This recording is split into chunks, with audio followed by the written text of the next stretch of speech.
강혜신의 오늘의 미국.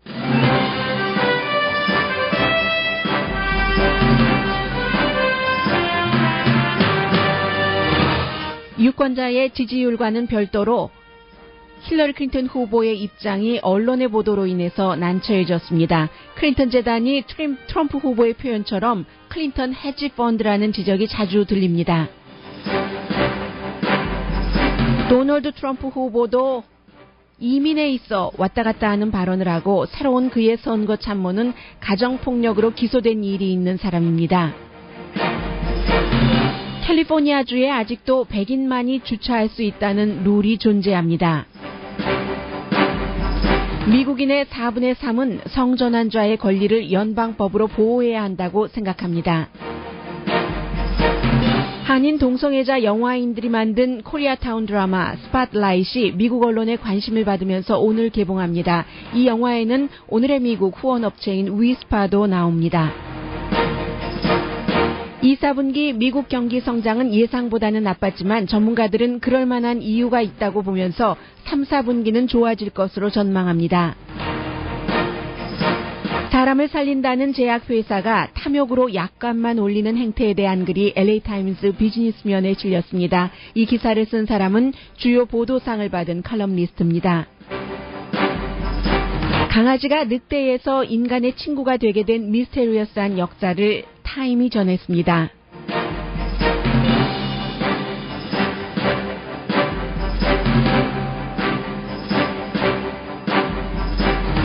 여러분 안녕하십니까? 오늘의 미국 강일신입니다. 오늘의 미국이 아무래도 이제 뉴스에 관한 보도를 하는 시간이기 때문에 조금 근엄해야 된다, 점잖해야지 된다 이렇게 생각하시는 분들도 상당히 많으신 것 같습니다. 그런데 저는 오늘의 미국을 시작하면서 사실 제가 앞에 헤드라인을 두 가지 헤드라인을 읽어드릴 때 더듬었습니다. 상당히 많이 더듬었습니다. 이 더듬은 게 두 가지 이유가 있는데, 첫 번째 더듬고 나서는, 어제도 좀 더듬었는데 하면서 그것에 신경을 쓰여서 더 더듬었고, 이제 두 번째 더듬을 때는요. 첫 번째는 왜 더듬었는가 하면은, 오늘 헤드라인이 하나, 둘, 셋, 넷, 다섯, 여섯, 일곱, 여덟 개인데, 그 헤드라인, 다섯 번째에 한인 동성애자 영화인들이 만든 동성애자 영화인이 만든 코리아타운 드라마 스팟라이트이 미국 언론의 관심을 받으면서 오늘 개봉합니다. 이 영화에는 오늘의 미국의 후원업체인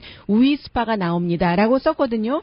그런데 제가 헤드라인을 시작하면서 이것을 인식을 한 거예요. 왜냐하면 위스파가 나온다라고 말씀드린 것은 어제 이제 퇴근을 하면서 집에 가는데 이 영화를 만든 그 감독이면서 시나리오 작가면서 그리고 이제 또 다른 영화 배우요. 그리고 감독이 배우 주인공도 했어요. 그런 사람들이 나와서 어제 두 사람이 NPR 방송과 인터뷰를 하는데 그 여러 내용을 얘기하면서 위스파를 얘기를 했어요. 그래서 저는 아주 자연스럽게 여기에 또 스파 장면으로 영화가 시작하기 때문에 위스파다라고 생각을 했는데, 아니면 어떡하지? 내가 아직 영화도 안 보고 하는 것을 생각하다 보니까 헤드라인 첫 번째부터 제가 좀 더듬었습니다. 그래서 이 영화에 관한 부분은 최근에 제가 이번 주 월요일에 On the Road라는 미국의 1957년도에 이제 발표가 된 6년 전에 써졌지만 너무나 그 당시로도 상당히 파격적이었기 때문에 발표도 안 되고 했었던 그런 책입니다. 좀 연관되는 부분이 있어서 잠시 뒤에 광고 들으시고 나서 미국 사람들이 이제 또 이런 이슈에 대해서 어떻게 생각하느냐와 함께 전해드리겠고, 오늘도 역시 공통적인 세계적인 뉴스인 미국 선거 속보부터 전해드리겠습니다. 힐러리 클린턴 후보가 어제 선거 캠페인을 하면서 도널드 트럼프를 향해서 굉장히 인종 편견자이고 여성 혐오자이며 거짓말장이고 미국의 유권자들을 편견 속으로 몰아넣는 그런 아주 괴상한 캠페인을 한다고 한없이 비난을 했습니다. 그리고 이제 도널드 트럼프 후보는 어제 연설에서, 어제 제가 이민을 강조할 줄 알았더니 이민보다는 힐러리 클린턴 때리기를 먼저 시작을 하더군요. 그래서 클린턴 재단이 힐러리 클린턴 가족의 헤지 펀드와 마찬가지다, 이런 표현을 했고, 이민에 대해서는 여전히 도널드 트럼프 왔다 갔다 합니다. 그래서 이제 어제도 벽은 세울 것이다, 그 벽을 세우는 그 비용은 멕시코가 낼 것이다.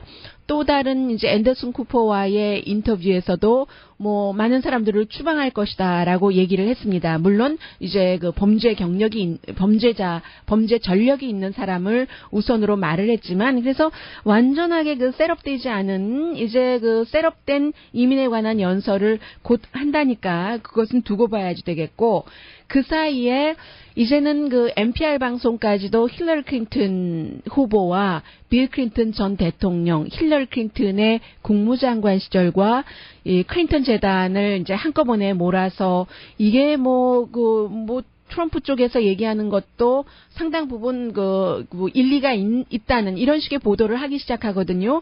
그리고 또 하나 도널드 트럼프가 비난을 하고 있는 힐러리 클린턴이 봐라, 나는 이렇게 허구한 날 그 유권자들과 만나서 이슈를 얘기하고 있는데 힐러리 클린턴은 뒤에 꽁꽁 숨어서 모습이 보이느냐, 돈만 거들어 다니지 하는 이런 것들을 NPR 방송도 전하고 있습니다. 그래서 힐러리 클린턴 후보 측에서는 뭐라고 얘기를 하냐면은 무슨 소리냐, 2016년부터 지금까지 우리가 수백 차례 인터뷰를 했는데 라고 얘기하면서 350번 인터뷰를 했다고 얘기를 합니다. 실제로 NPR 방송이 분석을 해봤더니 텔레비전 인터뷰가 상당히 많았어요. 전국적인 텔레비전 80번, 로컬 텔레비전 101번, 라디오 인터뷰 전국적인 것이 109번, 로컬 인터뷰가 18번, 이런 식으로 나오거든요. 그런데 힐러리 클린턴 후보의 이 인터뷰라는 것은 주로 히스패닉계나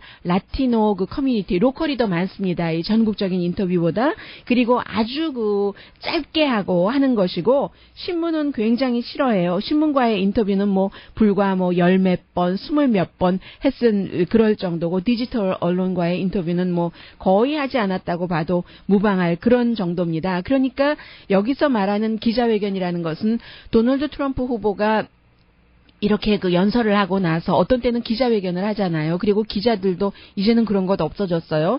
당신 그 자격이 없어. 게을러가지고, 보도를 제대로 하는 거야. 이런 식으로, 치고받고 싸우고, 동네 그야말로 저작거리에서 하는 것 같은 말들을 대통령 후보를 취재하는, 리포터 내지는 저널리스트들과의 페이스 투 페이스 미팅에서 하는데, 힐러리 클린턴 후보는 그런 것을 전혀 안 했다는 겁니다. 1년 넘게 실제로 하지 않았어요. 이런 부분들을 이제 NPR 방송이 지적을 하고 있고, 그리고 힐러리 클린턴 후보를 굉장히 두둔한다고 할까요? 그런 언론도 아직 상당히 많습니다. 예를 들어서 가장 진보적이라고도 할 수 있는 언론 매체 슬레이트의 오늘 마크 조셉 스턴 칼럼니스트가 클린턴 재단은 스캔들이 아니다.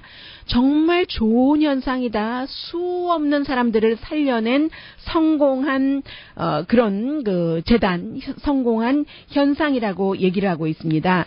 그래서 이제 AP통신이나 여러 언론들이 힐러리 클린턴이 국무장관 시절에 사람을 만나고 했었던 거 다 뒤에 보니까 만난 민간인의 반 이상은 클린턴 재단에 돈을 엄청나게 기부를 했고, 그 가운데는 범죄자도 있고 다른 나라 미국에서 이권을 이제 호시탐탐 노리는, 실제로 그래서 그 이권을 가져간 우크라이나에 누구도 있고, 세계가 다 아는 정말로 범죄자도 있고 등등 이런 얘기들도 많이 하면서, 그러나 클린턴 재단이라는 것은 특히 이제 에이즈를 중심으로 썼는데, 빌 클린턴 전 대통령이 대통령 시절에 에이즈를 퇴치하는 것에 최선을 다하지 못했다고 생각을 하고, 뒤늦게 이제 이것을 내가 그때 잘못했구나 하면서 메이크업한다는 그런 마음도 있었기 때문에 클린턴 재단에서 개발도상 국가에서 에이즈가 퍼지는 것을 막기 위해서 굉장히 많은 공을 들였고, 약값도 싸게 하고 그곳에 약도 많이 줬고, 병원과의 여러 가지요. 그리고 이제 환자들 가운데서는 어린아이들이 무슨 죄가 있겠어요. 아무런 죄 없이 에이즈에 감염된 그런 어린아이들에게 약을 주고 치료하고 생명을 연장시키고 이런 일들을 얼마나 많이 했는데 하면서, 그런 일을 하기 위해서 어떤 때는 부시 대통령과도 힘을 합쳤고, 또 버락 오바마 대통령도 사실은 이런 것에 대한 투자는 실패를 했기 때문에 빌 클린턴 전 대통령이 클린턴 재단에서 상당히 많이 했다. 그러려면 돈이 필요한 것 아니냐. 부자에게서 기부받아서 뭐 설령 인권 기록에 관해서 나쁜 국가에서 돈을 받았던 실제로 본인들이 그런 그 나쁜 일에 연루되었던 사람이건 그러면 그런 사람들의 돈을 받지 않으면 어디에서 돈을 모으냐. 이 슬레이트의 컬럼리스트는 그렇게 얘기를 하고 있거든요. 하고 또 이제 그 방글라데시 정부가 조사하고 있는 그런 노벨상을 받은요 사람이요 마이크로 그 뱅크 시스템 만들어서 그런 사람만 하더라도 힐러리 클린턴이 뭐 돈 내고 만나고 했다고 하지만 어쨌든 노벨상 수상자고 방글라데시가 그에 대해서 그 조사하는 것은요 그 무하마드 그 유너스 씨를 얘기를 하는 거죠. 그것은 방글라데시가 이 사람이 또 다른 그 정치적인 당을 만들지 않을까 해서 그야말로 싹을 잘라 버리려고 그런 것이다라고 얘기를 하고 있습니다. 그래서 지금 많은 지금 언론이 특히 이제 그 신문의 경우 사설을 통해서 클린턴 재단의 문을 닫던가 클린턴이 완전히 빠져나가야지 된다. 로스앤젤레스 타임즈가 어제 빌 클린턴뿐만이 아니라 첼시까지도 관여하면 안 된다고 얘기했는데 그러면 누가 에이즈 이런 것을 퇴치할 것인가 하는 게 이제 그 슬레이트의 칼럼리스트의 얘기인데요. 그런데 이제 이 부분에 대해서는 조금 다른 거죠. 많은 미국의 자선단체들이 돈이 더럽다 깨끗하다를 가리고 받습니까? 그렇지는 않습니다. 돈은 그냥 돈으로 받을 뿐이에요. 그 돈으로 뭐 어떻게 벌어서 정승같이 쓰라는 그 한국의 속담이 미국에도 없는 것이 아니기 때문에 그 돈으로 좋은 일을 한다면 돈을 나쁘게 벌고 전혀 기부하지 않는 사람보다 낫지 않느냐. 그럼 그 돈 받아서 쓰면 되지 하는 것이 통용되는 게 사실입니다. 그러나 그럼 수많은 그런 그 더리 플레이를 한 사람의 돈을 받은 모든 자선단체를 세운 사람들이 자선단체를 운영하는 사람도 아니고요. 자선단체를 세운 사람들이 자신의 이름으로 세운 사람들이 대통령 후보에 출마하고 전직 대통령이었고 지금 퍼스트 젠틀맨이 될 사람이고 그런 건 아니잖아요. 그러니까 이 부분에 대해서는 누군가가 지나친 점이 있었는가 지적을 하면은 그 부분에 대해서는 이 클린턴 그 가문이라고 말씀드릴 수 있겠네요. 클린턴 세 사람이 모두 연루가 됐으니까 좀 그 적절한 답변이 사실은 이미 늦었는지도 모르겠지만 필요한 시점인 것 같기도 합니다. 우린 잘못한 것 하나도 없어 라고만 얘기한다기보다는요. 그리고 그런 것들이 이제 도널드 트럼프라는 사람이 도저히 대통령이 될 수 없는 DNA를 갖고 있는 사람이라면 그것을 막기 위해서라도 오점이 있다 하더라도 장점이 그 국가를 그 이끌 사람으로서는 더 많은 게 힐러리 클린턴이라고 본인도 믿고 지지자들도 믿고 있다면 이 시점에서는 어느 정도의 뭐 인간이 어떻게 완벽하겠어요? 완벽한 사람 한 사람도 없지 않겠어요? 그러면 이 시점에서 어느 정도는 힐러리 클린턴이 털고 가야지 될 부분은 털어야지 되는 게 아닌가 하는 느낌이 드는 게 이제는 NPR조차도 이렇게 보도를 하니까는요. 아무리 그 슬레이트가 두둔하는 기사를 쓴다 하더라도 오늘 그 인베스터스 비즈니스 데일리에도 또 다른 칼럼이 실렸는데 찰스 크라우스머는 그 워싱턴 포스트에도 칼럼을 쓰고 팍스뉴스에도 많이 나오죠. 그러니까 힐러리 클린턴을 지지하지 않는다는 것은 짐작이 되고 이 사람은 똑같은 그 클린턴 재단에 대해서 뭐라고 쓰느냐 하면은 버니 샌더스가 예전에 몰라도 한참 몰랐었다. 첫 번째 토론할 때 이메일 스캔들이 나왔을 때 그 이메일 뭐 그건 무슨 그런 얘기하지 말고 우리 이슈에 집중해야지 돼라고 얘기했는데 그게 문제의 핵심을 이 버니 샌더스가 몰랐던 것이지라고 얘기를 하는 겁니다. 왜 힐러리 클린턴이 이메일을 개인 서버를 뒀을까? 뭔가를 숨기려고. 그럼 뭘 숨기려고 그랬을까? 클린턴 재단의 비즈니스에 관해서 숨기려고. 클린턴 재단의 비즈니스가 뭔데? 그야말로 패밀리 비즈니스인데 자선단체라는 이름을 걸고 헤지펀드처럼 클린턴 회사 이게 돈을 많이 받아서 좋은 일을 했다는 것도 있지만 이 컬럼리스트가 얘기하기는 클린턴 가문의 라이프 스타일을 유지하기 위한 돈줄이었기 때문에라고 얘기를 합니다. 그 라이프 스타일이라는 게 화려한 사무실, 화려한 여행 비용 또 그리고 이윤도 남긴다. 이윤도 남긴다는 것은 계속 국무장관이 남편이 이거 하고 있는, 본인도 전에는 이끌었었어요. 클린턴 재단을. 그런 재단에 돈을 뭐 수천만 불씩 기부하게 하면서 만나주고, 뭐 비자 외무부가 하는, 국무부가 하는 거 봐주면 봐주기도 하고, 그리고 또 이제 그 클린턴도 클린턴 대통령도, 전 대통령도 클린턴이 부인이 장관이었을 때 예전에 연설했었을 때보다 한 번 가면은 연설료를 평균 4배 많이 받았다고 하잖아요. 그리고 이제 이들이 뭐 이런 모든 공직에서 물러났을 때에 하나의 또 클린턴 재단도 되고, 그래서 이제 이 칼럼니스트는 그 찰스 크라우더머스는 클린턴 회사라고, 어떤 사람은 클린턴 뱅크라고도 부르기도 합니다. 그런 것, 또 일부에서는 클린턴 그 사람들이 이렇게 했다는 게 믿어지지가 않아. 아마 법적인 한도 내에서 했을 것이야 라고 생각을 하지만, 그러나 이 클린턴 그 부부가 굉장히 자신들이 법 위에 있다고 생각하는 아주 위험한 발상을 하는 그런 사람들이라고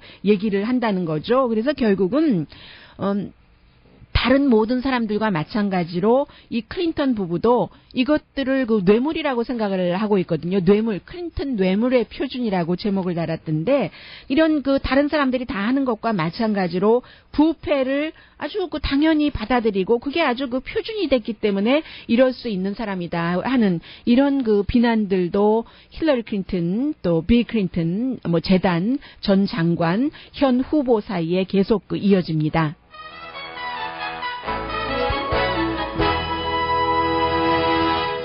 그러면 항상 트럼프 쪽으로 이렇게 생각을 해볼 수 있지만, 도널드 트럼프도 마찬가지예요. 도널드 트럼프도 뭐 한 가지만 예로 들어드리자면은, 자세히는 말씀드리지 않겠습니다. 플릭스 세이터라는 사람이 있습니다. 이 사람이 1999년에 이제 그 베이락이라는 부동산 회사 그 관련 일을 했는데, 그 일을 하면서 사무실이 트럼프 타워에 있었어요.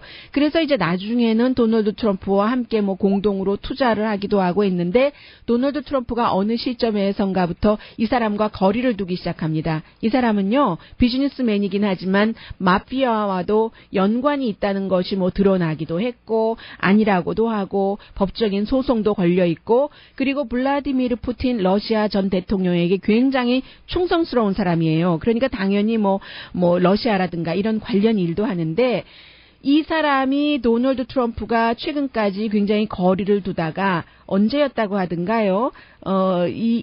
지난달에 트럼프 사무실 캠페인에 가서 트럼프를 만났고 기부를 했는데 5,400달러밖에 되지는 않습니다만 맥시멈인 겁니다. 대통령 후보에게 기부할 수 있는 최소한의 이런 것을 기부를 했다.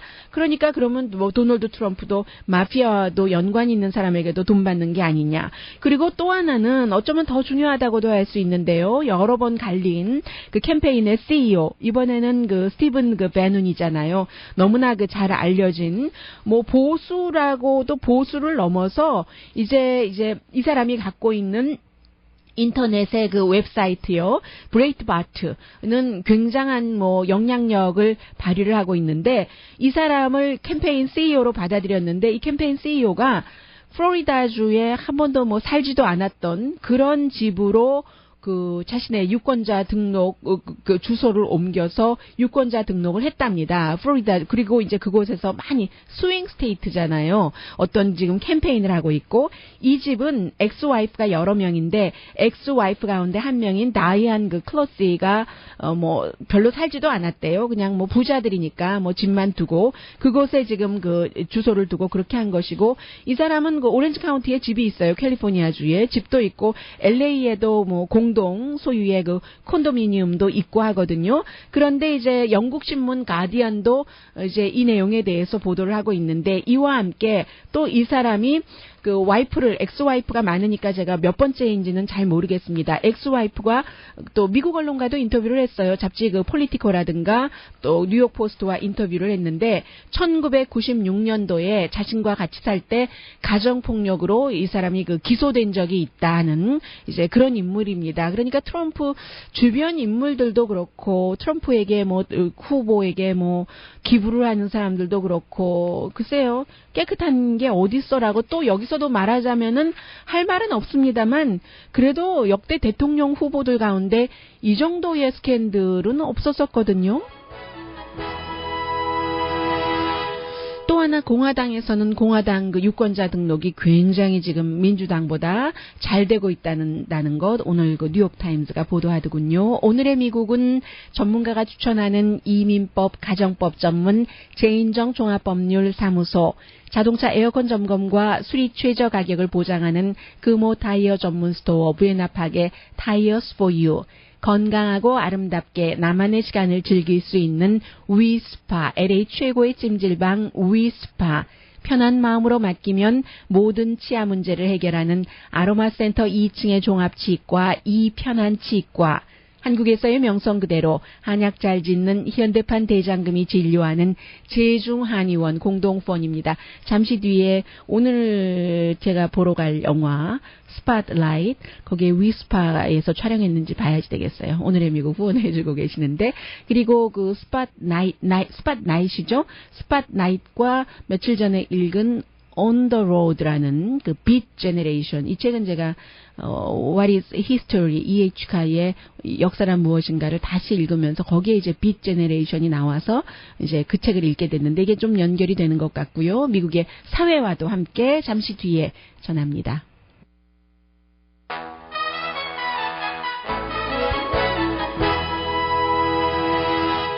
라디오 서울 방송 오늘의 미국 듣고 계십니다. 캘리포니아주에 아직도 이런 곳이 있다네요. 콘도미니엄에 살고 계시는 분들은 계약하실 때 읽어보세요. CCNR이라고 해서 뭐 콘도미니엄 뭔가요? 중간 약자가 모르겠는데요. 그리고 이제 그 룰 해서 CCNR이라는 게 있는데 콘도미니엄의 그 규정 같은 것을 쭉 적어놓은 책처럼 두꺼운 것 있잖아요.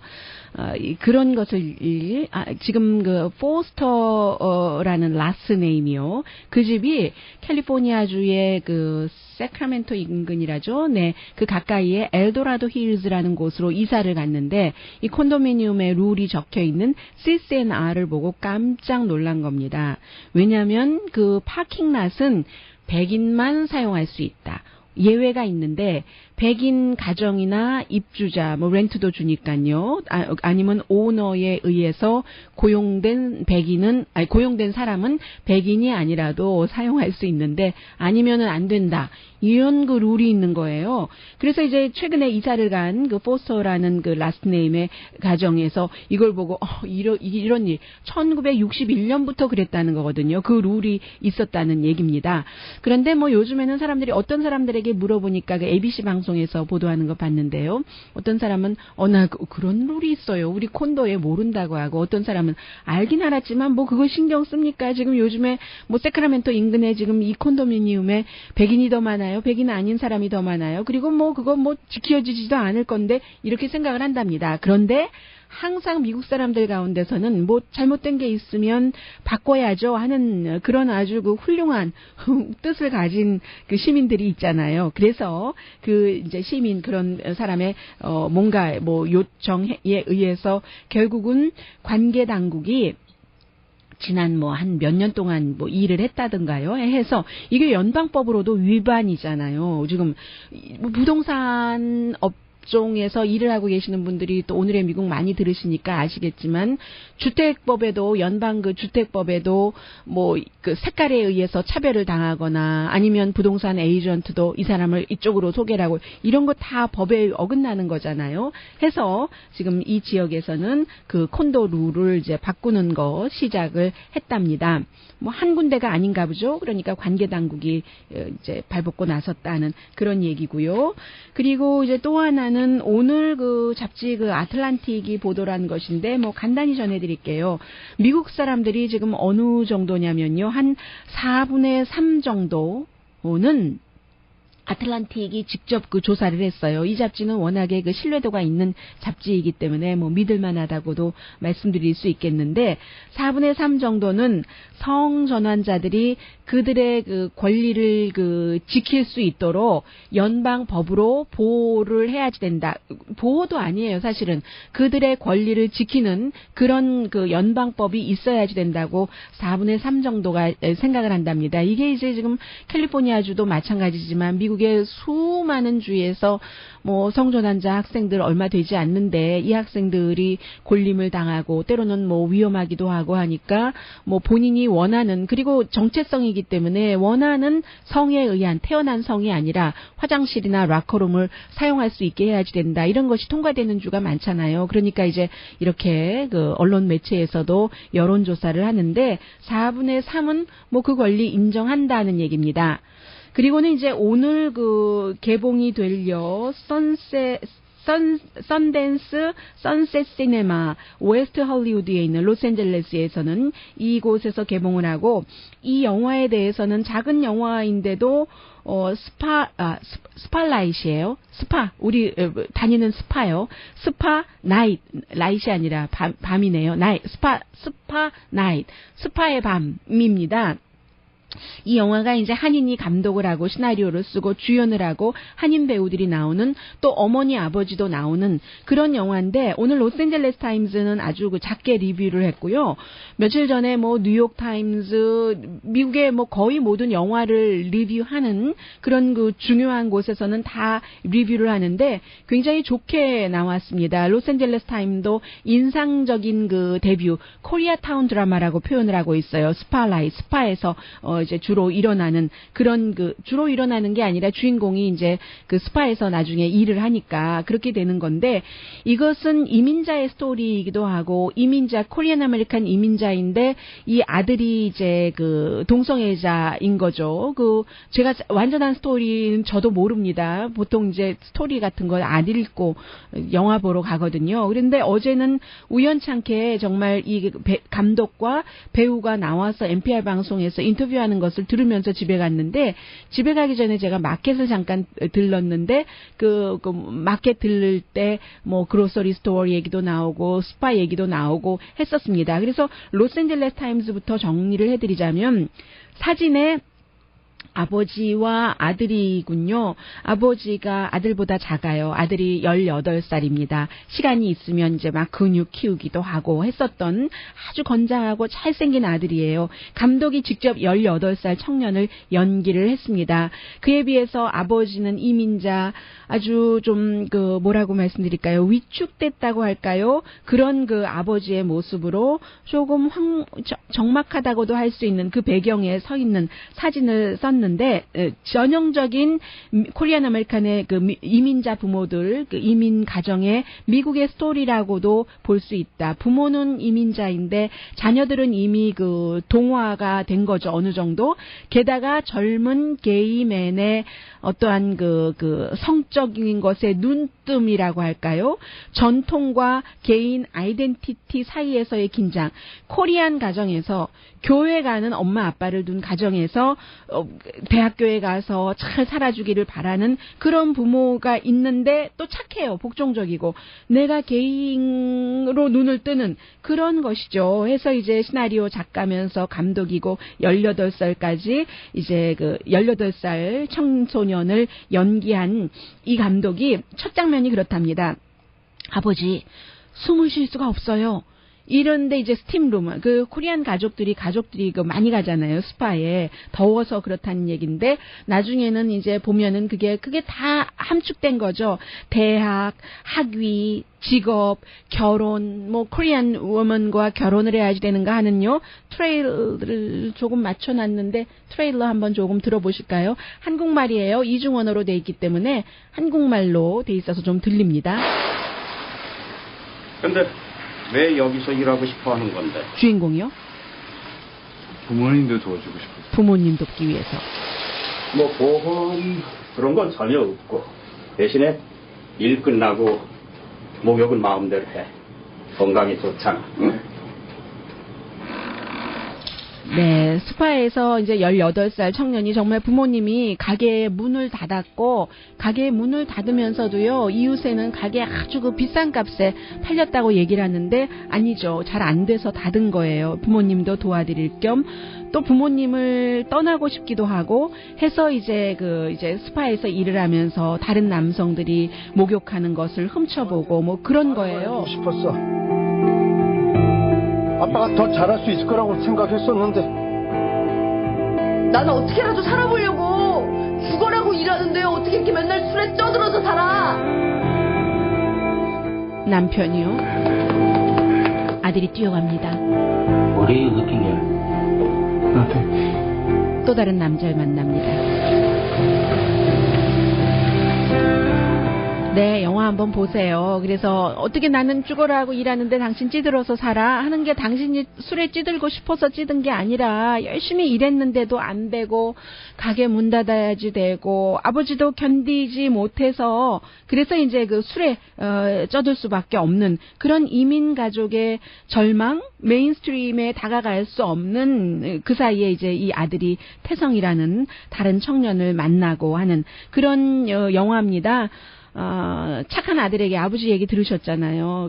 정말 더 잘할 수 있다고 생각했는데 하는 것. 그리고 아들이 굉장히 신선하고 정직한 얼굴, 그런데 이제 숨겨진 부모에게 자신의 성의 정체성에 대해서 이런 걸 부끄럽게 생각을 하고 해서 이제 남자만 오는 스파에서 일을 하고 하는데 아무튼 그런 여러 가지입니다. 그런데 제가 어제 인터뷰로 들을 때는요, 감독이었는지 배우였는지 감독이었었던 것 같아요. 제가 이름은 말씀드리지 않았어요. 제가 이름에 항상 약해가지고요. 앤드류 안이죠. 그리고 그 조서가 조서가 감독이군요. 감독이고, 앤드류 안인 것 같은데요. 네, 아무튼, 네, 뭐, 가서 보시기 바랍니다. 그런데, 뭐라고 얘기를 하냐면, 본인이 한국 신문을 보면은요, 한국 신문도 보는가 봐요. 보면은 감독인 것 같아요. 보면은 항상 뭐 SAT를 누가 만점을 받았다 이런 기사만 나오는데 뭔가 그 인간적인 것이요. 우리가 뭐 예를 들어 어떻게 살아야지 되는가? 나는 무엇을 고민을 하는가? 그런 것은 없다는 게 상당히 좀 아쉬웠다. 이런 얘기를 하고 있고요. 앞서서 제가 여러분들께 아마 코리안 아메리칸 젊은이들 가운데서도 성전환을 원하거나 이미 한 그런 청년도 있을 것 같습니다. 그리고 이 감독과 감독의 영화처럼, 그런 거, 감독이 얘기하더군요. 부모님이 이 영화 보셨냐니까 아직 못 봤는데 같이 볼 거냐고 물어봐요. NPR의 앵커가. 그러니까, 그거 어떻게 같이 보지 하면서 부모님이 뭐 굉장히 착한 아들인 것 같아요. 부모님이 꼭 원하신다면 뭐 이렇게 마무리를 짓고 말거든요. 그런데 이제 이러한 뭐 성의 정체성 또 뭐 성전환 이런 문제가 저기 멀리 있는 나라의 말이 아니라 코리아타운에도 있는 얘기입니다. 미국에는요, 제가 이제 읽은 On the Road라는 책이 1940년대에 써졌는데 50년대 초까지 썼겠네요. 발표되지 못했습니다. 출판사에서 이제 출판을 해주지 않아서. 그런데 57년에 이게 출판되고 나서 지금은 뭐 미국의 문학 작품 가운데서 꼭 읽어야지 될 책이 On the Road입니다. 잭 캐롤락이 쓴 책인데 이 On the Road가 그야말로 미국의 동서, 뉴욕에서 캘리포니아, 콜로라도, 어디죠? 멕시코 시티까지를 몇 번이나 횡단하면서 그 당시에 편안하고 돈, 이런 것에 집중을 하는 것이 아니라 뭔가 다르고 새로운 것을 추구하는, 그래서 BEAT 제너레이션이라고 하는데, 빅 제너레이션 다음이 히피잖아요. 그런 청년들의 얘기가 쭉 나오는 책인데, 여기에 이미 동성애, 결혼을 하면서도 다른 남자와도 잠을 자고 하는 것들이 이미 미국에는 나오거든요. 아주 오래된 그냥 팩트라고 말씀드리겠습니다. 그런 팩트 속에서 미국 사람들은 이제 최근 들어서 더 개방적으로 이것을 말하는 것이고, 그 사이에 코리안 아메리카는 여기에 어렸을 때 이민 왔거나 태어났거나 하는 사람들은 아무래도 더 빨리 그런 것에 부모님보다 접하기 때문에 이 스파나잇은 부모님들도 좀 보셨으면 좋겠다 하는 생각입니다.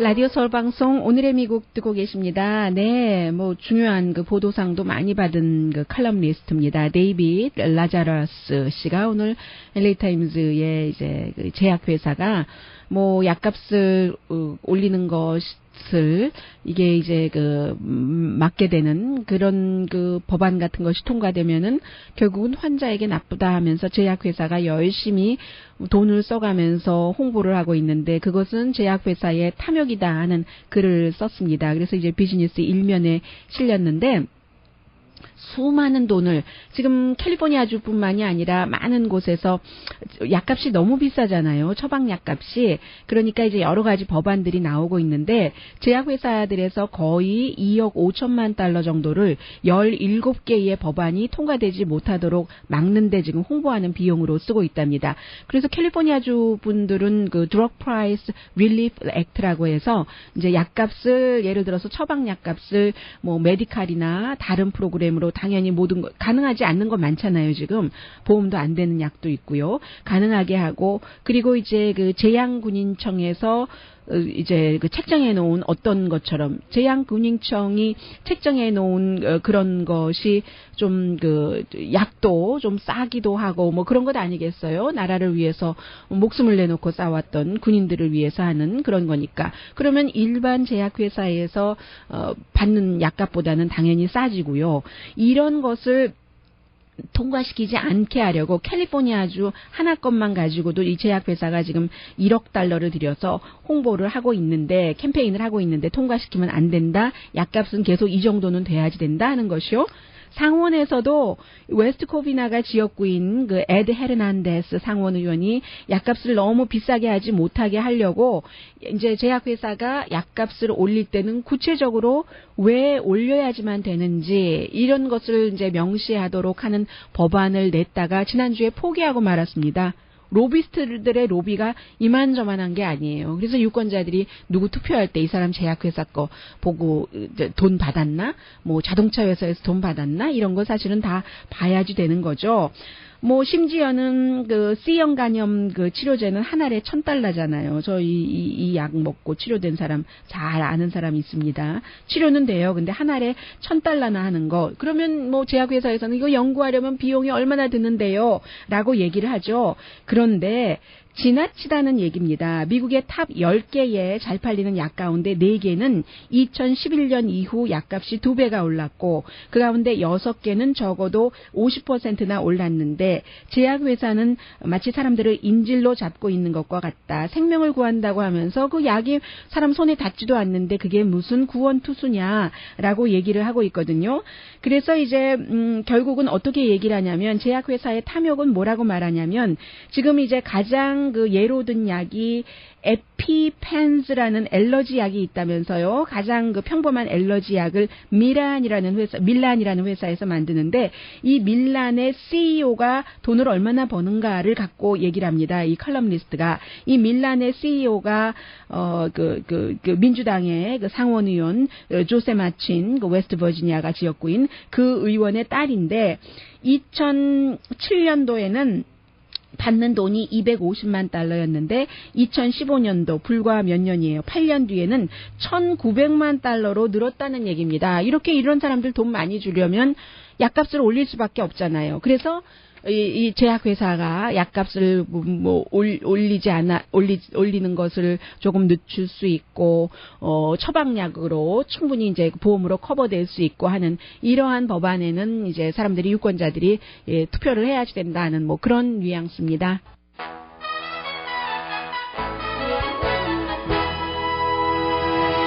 라디오 서울 방송 오늘의 미국 듣고 계십니다. 네, 브라질 올림픽은 끝났는데 이제 많은 사람들은 이제 브라질에서는 브라질 대통령 뭐 탄핵이 볼거리다라는 얘기도 하고 있고 미국의 그 수영 선수 라이언 럭트는 결국은 그 브라질에서 아마 기소하는 준비를 하는 것 같네요.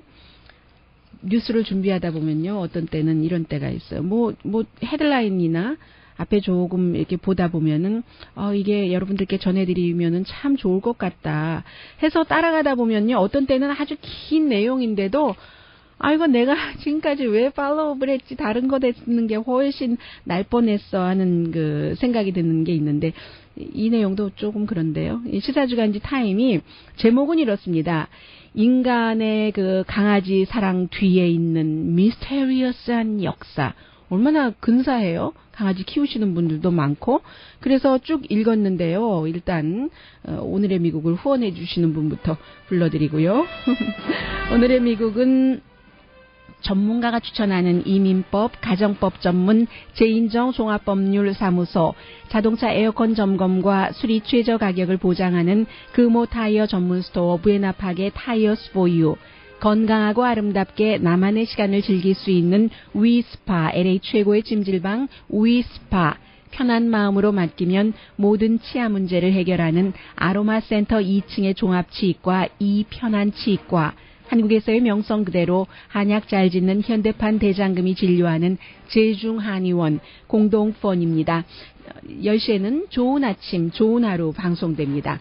과연 언제부터 그 인간과 강아지가 가장 친한 친구가 됐을까 하는 그런 것이거든요. 어떤 사람은 15,000년 전부터 그 야생의 늑대가 길들여졌다 하는 사람들도 있고, 근데 여러 세대에 걸쳐서 했는데, 화석과 DNA, 유럽과 아시아의 그 강아지 다 분석을 해본 결과, 결국은 2000년도 로마 시대 때부터 인간과 강아지가 서로 필요에 의해서 한 8,000년 전에는요, 사냥개로 이렇게 쓰기도 하고 해서 2,000년 전부터 본격적으로 이렇게 인간과 함께 살게 된 것이 아닌가. 그런데 이것도 아직도 확실하지는 않대요. 의견이 엇갈린답니다.